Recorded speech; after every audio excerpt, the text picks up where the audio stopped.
Hello दोस्तों, स्वागत है आपका अपना चैनल मैथ स्टडी एम्पायर में। तो चलिए आज हम लोग एक महत्वपूर्ण चैप्टर की शुरुआत करते हैं जो है समांतर श्रेणी। तो देख सकते हैं आप कि कुछ लिस्ट लिए हैं, जैसे कि 2, 4, 6, 8, फिर 100, 70, 40 और 10, फिर -2, -3, -1 और 0, फिर 3, 3, 3, फिर 2, 5, 6 और 8। तो इस लिस्ट में जो दिया हुआ है प्रत्येक संख्या, इसी को हम क्या कहते हैं, पद कहते हैं। जैसे कि मान लो अगर प्रथम लिस्ट की हम बात करें तो इसमें 2, 4, 6, 8, इसी को क्या कहेंगे, पद कहेंगे। यानी इसमें एक पद क्या हो गया, 2 एक पद हो गया, फिर 4 एक पद हो गया, फिर 6, फिर 8। और इस पद को हम डिनोट किससे करेंगे, किससे दर्शाएंगे? तो इसको दर्शाने का तरीका है A1, A2, A3, A4, इसी तरह चलता जाएगा। जैसे कि अगर प्रथम पद की बात करें तो प्रथम पद जो 2 है, 2 को किससे दिखाएंगे, A1, फिर दूसरा पद को A2, फिर तीसरा पद को A3, इसी से इसको दर्शाते हैं। तो अगर हम लिस्ट में देखें तो 2, 4, 6, 8, तो हम इसमें देख सकते हैं कि प्रत्येक पद जो है अपने पहले पद से एक निश्चित संख्या जोड़ करके बनाया गया है। जैसे कि 4 जो है 2 में 2 जोड़ने के बाद 4 हो गया। अब 6 की अगर बात करें तो 6 जो है अपने पहले पद क्या, 4 में 2 जोड़ने के बाद कितना हो गया, 6। यानी अगर 4 में अगर 2 हम जोड़े कितना हो गया, 6। फिर 6 की हम बात 8 की अगर हम बात करें तो 6 में कितना जोड़े, 2 में जोड़े कितना हो गया, 8। तो हम देख सकते हैं कि एक निश्चित संख्या जो कि कितना, 2 है। यानी 2 जो है अपने पहले पद में जोड़ने के बाद ये लिस्ट तैयार हो रहा है। तो हम कह सकते हैं कि ये जो है AP में है। यानी 2 में 2 जोड़े 4 हो गया, अब 4 में 2 जोड़े 6 हो गया, 6 में 2 जोड़े तो 8 हो गया। यानी एक निश्चित संख्या 2 जो है एक निश्चित संख्या ऐसी संख्या है जो इस लिस्ट को तैयार कर रहा है। अगर हम यही दूसरे लिस्ट की हम बात करें तो 100 से कितना हो गया, 70 हो गया, 70 से फिर 40 हो गया। तो इसमें प्रथम पद कितना होगा, यानी A1 कितना हो जाएगा, 100, A2 70, A3 40। और अगर हम इसमें देखें कि इसमें निश्चित संख्या कौन सा है तो 30। यानी 30 जो है एक ऐसा निश्चित संख्या है कि अगर 100 में अगर हम 30 को घटा रहे हैं तो कितना प्राप्त हो रहा है, 70 प्राप्त हो रहा है। और अगर हम 70 में 30 को घटा रहे हैं तो कितना प्राप्त हो रहा है, 40 प्राप्त हो रहा है। और अगर हम 40 में फिर 30 को घटा रहे हैं तो कितना प्राप्त हो रहा है, 10 प्राप्त हो रहा है। तो हम कह सकते हैं ये भी किस में है, AP में है, क्योंकि इसमें निश्चित संख्या कितना, 30 ऐसी निश्चित संख्या है जो इस लिस्ट को तैयार कर रहा है। तो हम ये कह सकते हैं ये भी किस में है, AP में है। अगर हम तीसरी बात करें तीसरी लिस्ट की तो इसमें कितना है, -3 हुआ, -3 से फिर -2 हुआ, फिर -2 से -1 हुआ। तो हम इसमें कह सकते हैं कि -3 में अगर हम 1 को जोड़ेंगे तो कितना प्राप्त होगा, मेरा -2 प्राप्त होगा। और अगर हम -2 में फिर 1 को जोड़ेंगे तो कितना प्राप्त होगा, -1 प्राप्त होगा। अगर इसमें किसी को डाउट है कि कैसे कर रहे हैं तो अगर -3 दिया हुआ इसमें 1 को क्या किया जा रहा है, जोड़ा जा रहा है। तो आप देख सकते हैं कि -3 है और इसमें +1 हो रहा है। तो इसमें बड़ा कौन सा संख्या है, 3 बड़ा है। तो 3 के आगे कौन सा चिन्ह है, माइनस का चिन्ह है, तो माइनस रहेगा। और 3 जो है 1 से कितना बड़ा है, तो 2 बड़ा है। तो अगर -3 में 1 को जोड़ेंगे तो कितना आएगा, -2 आएगा। इसी तरह अगर -2 में 1 को जोड़े तो -1 कैसे आएगा, अगर किसी को डाउट है तो यहाँ देखिए कि मान लीजिए -2 दिया हुआ है, प्लस में 1 क्या कर रहे हैं, जोड़ रहे हैं। तो इसमें सबसे पहले काम रहेगा कि संख्या को देखेंगे कौन सा संख्या मेरा बड़ा है। बड़ा कौन सा संख्या है, 2 बड़ा है। और 2 के आगे कौन सा चिन्ह है, तो 2 के आगे माइनस का चिन्ह है, तो माइनस रहेगा। और 2 जो है 1 से कितना बड़ा है, तो 1 बड़ा है, तो 1 रहेगा। अगर इसी तरह हम अगर बात करते हैं 4 में अगर 1 को घटाते हैं तो कितना, मतलब 3 आता, +3 आता। तो ये सबको पता चल रहा है 4 में घटाएंगे 3 आएगा। इसमें भी यही लॉजिक है कि अगर 4 के आगे कुछ नहीं है तो क्या, प्लस है। तो इसमें देखेंगे अगर बड़ा कौन सा संख्या है तो 4 बड़ा है, 4 के आगे कौन सा चिन्ह है, प्लस है, प्लस रहेगा। और 4 1 से कितना बड़ा है, 3 बड़ा है, 3 रहेगा। तो लॉजिक सब में सेम है, लेकिन इसमें प्लस ई वाला बच्चा इसमें कन्फ्यूज नहीं करता है, लेकिन इसमें थोड़ा कन्फ्यूज हो जाता है कि -3 में 1 जोड़ेंगे तो फिर -2 किससे आ जाएगा। तो लॉजिक यही है कि बड़ा संख्या कौन सा देखेंगे और बड़ा संख्या के आगे जो जो चिन्ह रहेगा वही चिन्ह रहेगा और कितना बड़ा है इतना लिख देंगे। तो यहाँ तक तो हो गया क्लियर। तो इसमें सेकंड लिस्ट में भी हम, थर्ड लिस्ट में भी हम देख सकते हैं कि एक निश्चित संख्या एक जो है, यही जो है जोड़ने के बाद ये लिस्ट क्या हो रहा है, तैयार हो रहा है। तो हम ये भी कर सकते हैं, ये भी किस में है, AP में है, ये भी किस में है, AP में है। अगर हम चौथा लिस्ट की बात करें तो चौथा लिस्ट कितना है, 3 3 3 3। अब चौथा लिस्ट में प्रथम पद क्या हो गया, 3, सेकंड पद भी 3, थर्ड पद भी कितना हो गया, 3। तो इसमें हम देख सकते हैं कि प्रत्येक पद में कुछ नहीं हो रहा है, जीरो जोड़ रहा है। अगर जीरो जोड़ेंगे तो दूसरा पद मिल रहा है, फिर दूसरा पद मान लो 3 है, यानी अगर A2 मेरा 3 हुआ, 3 में भी क्या कर रहे हैं, जीरो जोड़ रहे हैं, तब भी मेरा क्या 3 मिल रहा है, यानी A3 मिल रहा है। तो इसमें भी एक निश्चित पद कितना आ गया, 3। एक निश्चित पद कितना आ गया, 0 0 0। एक ऐसा निश्चित पद है जो जोड़ने पर इस लिस्ट को तैयार कर रहा था। हम ये भी कर सकते हैं कि ये भी मेरा क्या हो गया, एक AP में हो गया। चौथा लिस्ट को देखिए कि चौथा लिस्ट कितना है, 2 5 6 और 8। तो इसमें A1 कितना हो गया मेरा, 2, A2 यानी A2 में तो क्या दूसरा पद कितना हो गया, 5, A3 कितना हो गया, 6।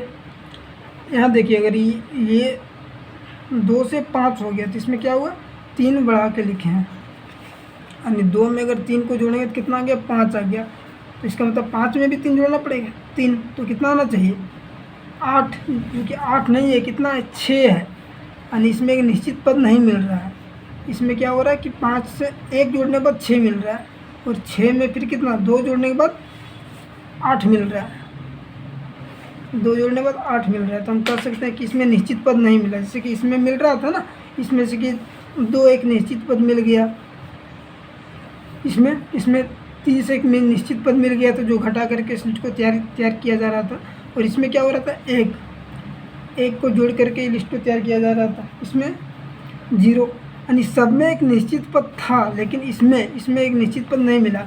यहाँ पे 3 जोड़ना पड़ रहा है, यहाँ पे 1 जोड़ना पड़ रहा है, यहाँ पे 2 जोड़ना पड़ रहा है। तो ये किसमें होगा, AP में नहीं होगा, नहीं AP में क्या होगा, नहीं होगा, AP में नहीं होगा। ये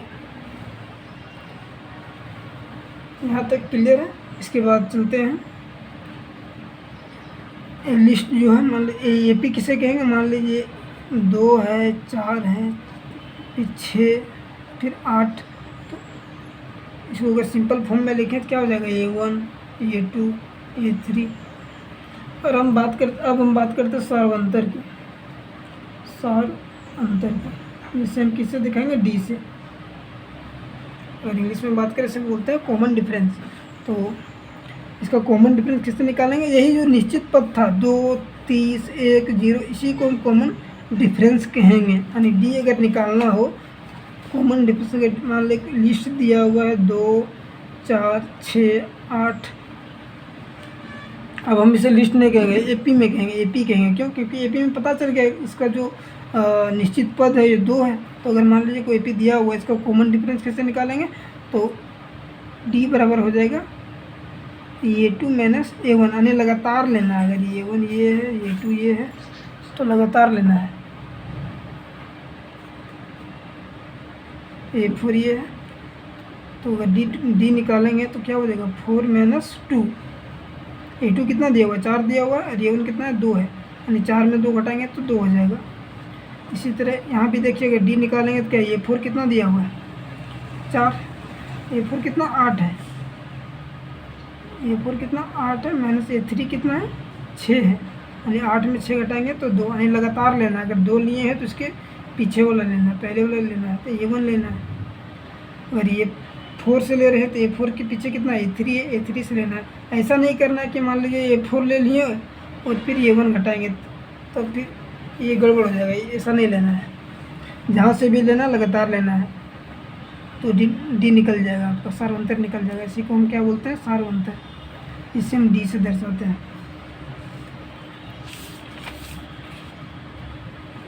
इसका एक जनरल फॉर्म होता है जो कि इस पर चर्चा करते हैं। जैसे कि मान लो अगर कोई AP दिया हुआ है तो AP का जनरल फॉर्म कितना हो जाएगा, इसे हम जानते हैं A1 होता है, A2 होता है, फिर क्या A3 होता है, A4 होता है।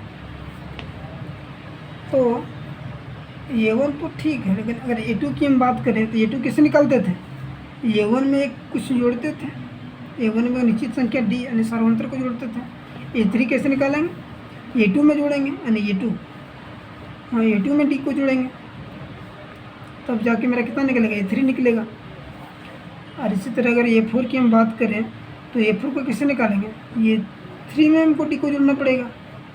तब यहाँ से एक जनरल फॉर्म क्या निकल जाता है कि A1 हो गया मेरा, फिर क्या A1 प्लस D, इसके बाद A2 प्लस D, इसके बाद A3 प्लस D। ये भी जनरल फॉर्म है। अगर इसको हम और शॉर्ट फॉर्म में लिखें हैं, इसको और सॉल्व करके लिखें, तो अगर A2 बराबर A2 प्लस D है ना, अगर A2 को हम क्या लिख सकते हैं? A1 plus D। A2 निकालने के लिए क्या करेंगे? अगर A2 हमको A2 निकालना है तो A1 प्लस D ही लिखेंगे ना। तो इसके जगह पर अगर हम A2 की जगह पर A1 प्लस D रख दें, और ये प्लस पहले से D पहले से है, ये तो पहले से है, A1 के बदले क्या लिखें? A1 plus D। तो क्या हो जाएगा? A1 प्लस D और D कितना हो गया? 2D, यानी A3 बराबर क्या हो गया? A1 plus 2D। इसी तरह अगर A4 की अगर हम बात करें तो A4 में क्या जानते थे कि A3 में D को जोड़ेंगे, यानी पहले में ही D को जोड़ेंगे तब तो आएगा ना। इसकी मान लो कितना था,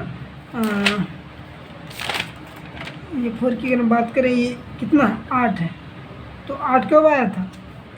A3 में D को जोड़े थे ना। A3 कितना है? 6 है, यानी 6 में कितना जोड़े थे हम? D इसमें कितना आया था? 2 का ही तो इसमें डिफरेंस है सब में, तो 2, तो 8 आया था। इसी तरह अगर A4 की हम बात करें तो ये A3 प्लस D हो जाएगा। अब A3 निकालने के लिए क्या करेंगे? A3 निकालने के लिए क्या करते हैं? ये A2 प्लस D एक ही हो गया। अब A2 बराबर क्या होता है? A2 निकालने के लिए क्या करते हैं? A1 में D को जोड़ते हैं। A2 निकालना है तो ये A2 के पहले क्या रहेगा? A1 रहेगा, यानी A1 में ही तो जोड़े होंगे D, तब जाके A2 निकला होगा ना। तो A2 बराबर क्या हो जाएगा? ये A1 प्लस D, ये D तो पहले से है और ये भी D क्या है? पहले से है। तो क्या होगा? A1 बराबर A1 प्लस 1 2 3 3D। तो यहाँ से एक और जो है जनरल फॉर्म निकल जाता है AP का, जो कि हो जाता है क्या? AP का जनरल फॉर्म निकल जाता है A1 प्लस A1 हो जाता है, इसके बाद A1 प्लस D, इसके बाद A1 प्लस 2D और A1 प्लस 3D, फिर A1 प्लस 4D, जो कि यही ऐसे है। मैं A1 है, ये भी है, फिर A2 है, A2 को ही इससे निकाले थे ना, फिर A3 है। तो ये जो AP मेरा हो गया A1 plus D, A1 plus 2D, इसके बाद A1 प्लस 3D। इसी को हम क्या बोलते हैं? General form of AP। यह हो गया आपका जनरल फॉर्म ऑफ AP। यहाँ तक क्लियर है कि यहाँ तक हम सीख गए हैं कि AP कब कहेंगे और D कैसे निकालेंगे। AP कब कहेंगे? जब दो लगातार पदों का बीच का जो डिफरेंस है वो सेम रहना चाहिए, यानी पहला पद, दूसरा पद, तीसरा पद के बीच का जो डिफरेंस है वो सेम रहना चाहिए, एक निश्चित संख्या रहना चाहिए, तब हम इसे AP कहेंगे। और सार्वंतर D कैसे निकालेंगे? तो D निकालने के लिए पहले पद यानी लगातार लेना है, अगर दूसरा पद में पहले पद को घटाना है, तीसरा पद अगर ले रहे हैं तो तीसरे में दूसरा को घटाना है, और लगातार दो पदों का बीच का डिफरेंस क्या सेम रहेगा तो AP बोलेंगे, और निकालने के लिए दोनों को डिफरेंस कर देंगे, दो लगातार पदों के बीच का डिफरेंस निकाल लेंगे तो मेरे सार्वंतर D निकल जाएगा। तो चलिए आज क्वेश्चन की शुरुआत करते हैं। तो NCERT का प्रश्नावली 5.1 का ये दूसरा क्वेश्चन है कि दी हुई AP के प्रथम 4 पद लिखिए, जबकि प्रथम पद ये और सार्वंतर D निम्नलिखित है। यानी इस क्वेश्चन में कहा जा रहा है कि AP को तैयार करना है, एक AP को लिखना है जिसमें प्रथम पद दिया हुआ है और सार्वंतर D भी दिया हुआ है। तो हम AP का तो जनरल फॉर्म जानते हैं, तो जनरल फॉर्म को अप्लाई करेंगे। ए पी बराबर में क्या जानते हैं कि ये हो गया, फिर ये प्लस डी। इसमें प्रथम पद को ए वन से भी दर्शा सकते हैं, लेकिन यहाँ पर ये जब दिया हुआ है तो प्रथम पद को यही लेके चलिए। फिर अगर सेकंड पद रहेगा तो इसमें ए टू बोला जाएगा। तो क्या होगा, ए पी बराबर ये कॉमा ए प्लस डी, फिर ये प्लस 2d। 4 पद बोला है ना, 4 पद, ये 1 2 3 हो गया, फिर ये प्लस 3d।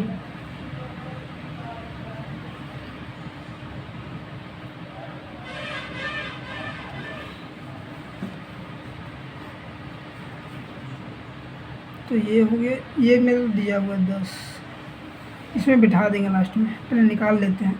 ये बराबर कितना दिया हुआ है 10, तो यहाँ से a2 निकाल लेते हैं। a2 बराबर क्या जानते हैं, ये प्लस d। तो a2 मेरा कितना 10 प्लस d भी कितना दिया हुआ है 10, 10 प्लस 10 कितना आ गया 20, यानी ये 2 मेरा कितना आ गया 20। अगर हम ये 3 की बात करें तो ये 3 बराबर क्या हो जाएगा, ये प्लस 2d। तो ये मेरा कितना दिया हुआ 10 प्लस 2 इंटू डी कितना है 10।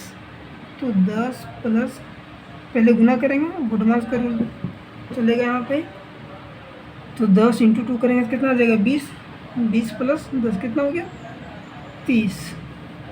इसी तरह अगर ये 4 निकालेंगे तो क्या हो जाएगा, ये प्लस 3d। ये कितना दिया हुआ 10 प्लस 3 इंटू डी कितना है 10।